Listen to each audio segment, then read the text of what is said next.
મારા ઇજમેટ ગામની પવિત્ર અને પાવન ભૂમિ પર અમારા સરિતાબેન સમગ્ર પરિવાર મળી દૂર દૂરથી સંતોને તેડાવી દર્શન પ્રસંગનો જે લાવો આપ્યો અને લાવો લઈ રહ્યા છે તે બદલ કોટી કોટી વંદન એમના પરિવારને. અને અમારા રવજીરામ મહારાજ એવા એમના ગુરુવર્ય એવા રવજીરામ મહારાજ પણ એમના સાનિધ્યમાં આપણે બધા બેઠા છીએ. એટલે સદગુરુ રવજીરામ મહારાજનો જો અમારા ચમનરામને જે એમનું ચરણનું ના સ્વીકારી હોત તો આ ભજન, આ સંતો, આ મંડપ, આ બધું અહીં કશું હોત જ નહીં. પણ આ એમનું ચરણનું સ્વીકારી અને જે આ સમજ લીધી હતી એટલે અમે એમના સવિતાબેન એમના પરિવારને બધા મળી અને આવું ભજન રાખી અને સંતોને તેડાવ્યા.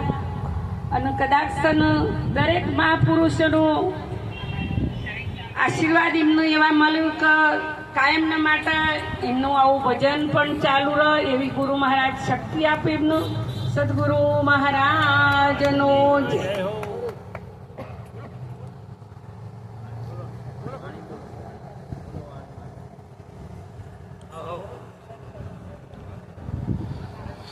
સદગુરુ મહારાજની જય.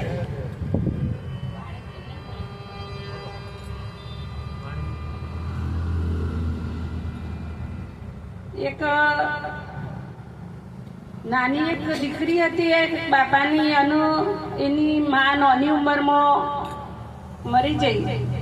એટલે એના બાપાને એકની એક જ દીકરી હતી એટલે એને બહુ લાડકોડથી એને ઉછેરીને મોટી કરી અને જે એની હોય ઈચ્છા હોય બધી પૂર્ણ કરે. માની ઉણપ પણ નતા આપવા દીધી. એવો ખૂબ ઉછેર કર્યો સારી રીતે. એમ કરતા કરતા દીકરી મોટી થઈ એટલે એનું પરણાવવાનું બધું સંબંધ કરીને એનો લગ્ન લેવાનો કર્યો. પછી એના બાપાને કહેશો બાપા તમારે જે કરવું હોય બધું કરજો, કર્યાવર જે લાવો એ લાવજો મારા માટે, પણ એના ઉપર નોમ મારું લખાવજો. તો બાપની દીકરી બહુ લાડકી હતી એટલે બાપને હા પાડી દીધી. હા તું કેમ કરીશ આપણે. તો એનું નામ લખાયું બધા ઉપર. અને પછી એ સાસરે જઈ એટલે બધા કુટુંબ પરિવાર એના બધો જોવા માટે આવ્યો બધું કર્યાવર. એટલે કે આવું છે કે એના બાપાનું નામ નહીં લખ્યું ને એનું નામ લખાવડાયું છે, આવું તો ચાલતું છે. તો કે આ વાસણ જે હું મોજું એના ઉપર ધૂળ નાખીને હું વાસણ મોજું ને એટલે મારા બાપના નામ ઉપર ધૂળ ના પડે ને એટલે મેં મારું નામ લખાવ્યું છે. પછી સાસરીમાં જ્યાં પછી એને બહુ સારું ચાલતું હતું પણ અમુક સમય એવી પરિસ્થિતિ બદલાણીની તો વિકટ પરિસ્થિતિ આવી જાય બહુ. તો એનું બધું જે બાપાના ઘરનું કર્યાવર સારું બધું હતું મોંઘું એ વસ્તુ એના ઘરવાળાને કે આપણે આ બધું વેચી મારીએ અને થોડી ચાલતું ચલણ જેવી વસ્તુ લઈને આપણે ઘર ચલણ કરીશું. તો એના ઘરવાળાએ પણ હા પાડી દીધી. બહુ પ્રેમી હતો તો કે હાર આપણે એમ કરીએ. તો ફરી પાછી બધી સારી સારી વસ્તુઓ વેચીને અલકું પાતળું ઘર ચલાવવા માટે બધું લઈ આવ્યા જઈને 2 જણ. તો કે આની પર નોમ મારું લખાવો. તેનો ઘરવાળો કે નોમ તો લખાવું પણ આપણે ઘેર જઈશું એટલે આવી કે એ બધું છોડો પણ આપણો પ્રેમ છો તો પછી આ તમારે લખાવવું જ પડશે નોમ. તો કે હાર હેડ આપણે એમ કરીએ.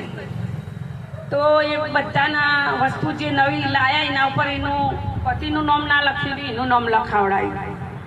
ઘેર આવ્યા એટલે બધા સાસુ સસરા કુટુંબ પરિવાર બધા જોવા મળ્યા કે મને આવું જેમ કર્યું છે કે એના પતિનું નામ લખાવવું જોઈએ એની બદલીમાં એનું નામ લખાયું છે. તો કે જુઓ આ મારા પતિના આ જે નામ લખાવું જો હું વાસણ મોજવા બેહું એ તારા એના ઉપર હું ધૂળ નાખીને વાસણ મોજું ને તો મારા પતિના ને મારા સસરાના નામ ઉપર ધૂળ ના પડે ને એટલે મેં મારું નામ લખાવ્યું છે. એમ જે ગુરુચરણે જ્યાસુ જે મહાપુરુષો ભક્તો બધાને વિનંતી છે કે જો ગુરુચરણનું સ્વીકાર્યું હોય તો ગુરુનું નામ ના લખવાય એટલું તો જરૂર ખ્યાલ રાખજો. સદગુરુ મહારાજ